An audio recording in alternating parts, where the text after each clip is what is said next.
Welcome. In front of me is HP Stream 14, and in this video I will show you how to turn off this laptop.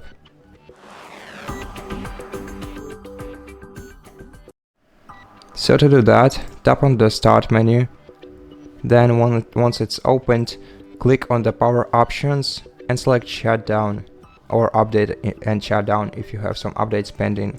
And if you cannot do this way, because for example your laptop is frozen or lagging, then you can force shut down your device by pressing the power button